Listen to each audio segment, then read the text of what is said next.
All right, get this. Have you ever, like, imagined a puppet show, but for adults? Interesting. Yeah.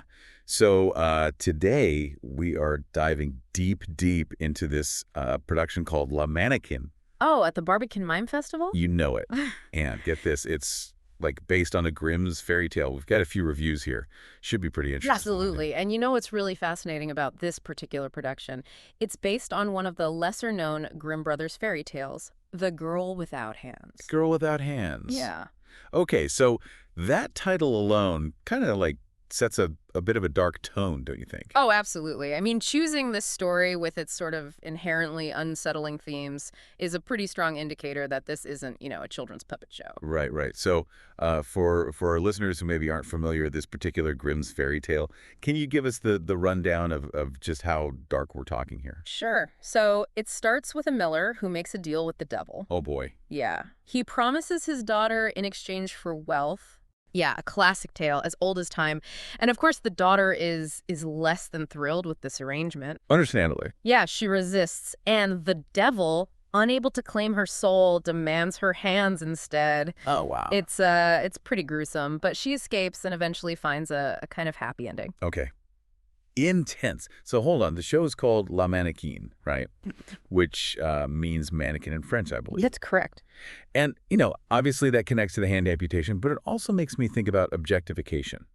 Like being treated as something less than human. Absolutely. It adds a whole other layer. And that layered approach is actually really evident in the production itself because, it blends puppetry with live music. There's a one-man orchestra, video projections, and then Estelle Charlier's performance. And the reviewers were just like gushing over her performance. They were. She's not just manipulating the puppets. She's acting with masks. She's singing. It's really a one-woman show within a show. Wow. So tell me more about the puppetry specifically, because one of the reviews that I read, they mention how expressive the puppets are and how Estelle's able to bring like so much emotion and depth to them. What's the secret there? Well, it speaks to the skill involved in puppetry. I mean, conveying emotion and depth through these inanimate objects, it's no easy feat. No, not at all. And one reviewer actually praised Estelle's light and elegant movements and how she gives each puppet its own distinct personality. Okay, so we've talked about the dark fairy tale, the incredible puppetry, and this one-woman powerhouse, Estelle Charlier. But I'm curious, what else can you tell us about how they adapted this story for the stage? Well, one significant change from the original tale is that in this version, it's the father, not the devil, who cuts off her hands. Wait, the father. Yeah. That's a pretty big change. It is. And it completely changes the dynamic of the story. It's no longer about some external evil force. It's about the betrayal and abuse coming from someone who should be protecting her. Yeah, I see what you mean. It brings it closer to home in a way. Absolutely. And that really seems to be the heart of what this production is exploring, the complexities of power and those in positions of authority. It's less a fantastical fairy tale and more a commentary on very real, very human darkness. But that definitely adds another layer to the whole mannequin theme, doesn't it? Yeah, Like it's forcing us to look at how women are often silenced and objectified, even by those closest to them. Precisely. It makes you question, who are the real monsters in this story? And how do those in power exploit the vulnerable? It's a powerful and thought-provoking commentary. It's really interesting how they've taken this dark fairy tale and turned it into this story about like empowerment and defiance, Yeah. I'm curious about the overall atmosphere of the production. Like what do the reviews say about that? Well, words like, eerie, ethereal, they use stark black and white imagery. Oh. So it seems like they're really leaning into that visually and probably sonically as well, Yeah. with the music. Yeah, which makes sense given like the subject matter and everything. Mm-hmm. But I also read that there's actually, despite these really heavy themes, there are moments of humor sprinkled throughout the show. Oh, yeah. That's right. And that humor actually, it serves a purpose. It's not just comic relief. It's about highlighting the absurdity of the situation, even poking fun at the abusers. Oh, that's interesting. Yeah. We talked a bit about the religious undertones earlier, but I noticed one reviewer actually interpreted this story as a feminist statement. Right. What do you make of that? I think that both interpretations can coexist. I mean, Manékine's purity and faith, it's part of what helps her to persevere, but it's also her own strength and will, that ultimately lead her to freedom. Hmm. The production seems to be very intentionally playing with these multiple layers of meaning. So it's not just about passively watching a show, right? No. It's about actively like engaging with these themes and coming to your own conclusions. Exactly. And that's what makes it so thought-provoking. It's not trying to, spoon feed you a message. It's inviting you to grapple with these complex ideas and form your own interpretation. Right, right. Okay, I definitely want to circle back to these two performers. This this dynamic duo. We've got Estelle Charlier and Martin Casper Orchestra. Yeah, a great team. And we've already talked about Estelle's talents. Right.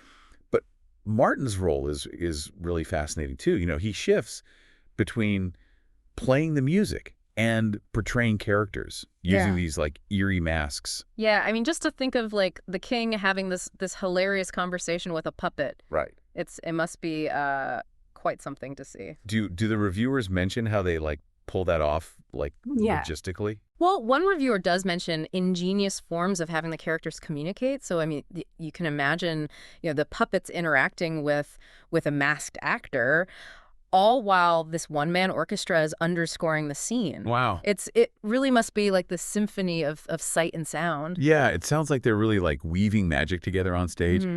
One reviewer even called them folk magic. Oh, yeah, I like that. Which I kind of love. I think it really captures the essence of what they're doing. It does. It does. It's rooted in tradition, but it's also pushing boundaries and creating something new and unexpected. Right, right. Okay, I want to go back to the girl without hands motif because it is a pretty disturbing image, right? Yeah. But what do you think it represents on a more symbolic level? Well, it could represent vulnerability, a loss of control, being silenced. Oh.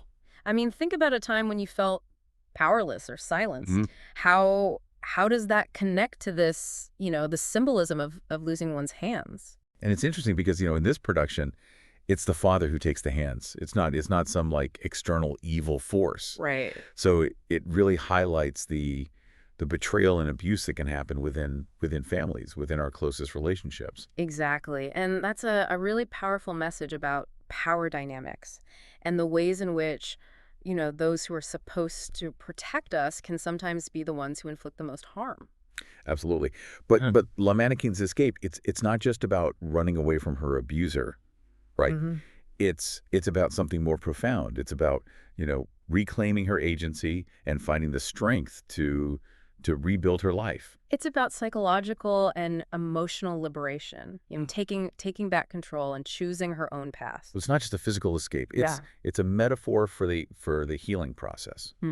Breaking free from that control and manipulation and finding a path toward recovery. And that journey of healing, that process of reclaiming agency is something that, so many people can relate to regardless of their personal experiences. It's a universal theme, even if it's presented within this very, specific fantastical context. So much to unpack here. Like we've talked about the dark fairy tale origins, the production, the themes, the humor. But I think, as we kind of wrap up our deep dive into La Manékine, I keep coming back to one question. Yeah, it's the question that always lingers, right? Yeah. After you've had this like powerful artistic experience. Exactly.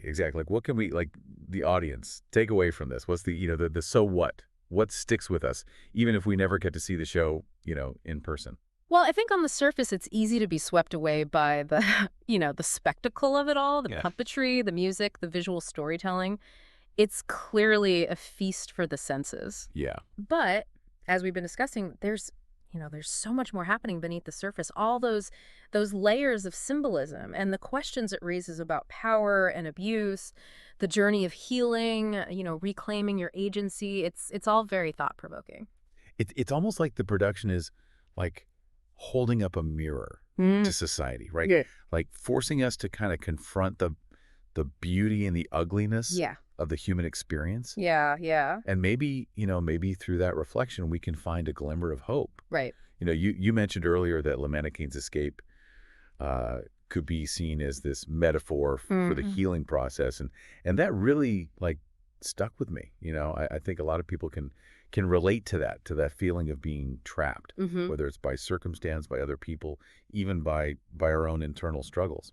And what's so powerful about Manekine's story is that it reminds us that even in the darkest of times, even when we feel like we've lost everything, there's still a possibility for liberation, you know? Mhm. There's still a chance to reclaim our agency and find our own path to healing.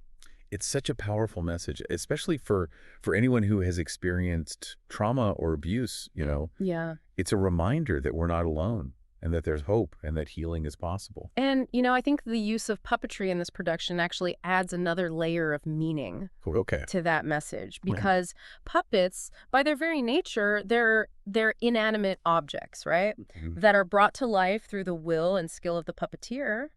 And in a way, they represent the potential for transformation, for finding life and meaning Mm. even in the most unexpected places. That's such an interesting point because, it's like Manékine herself, right? Yeah. She's been stripped of her hands, of her voice, but she finds a way to reclaim her agency, to become the author of her own story.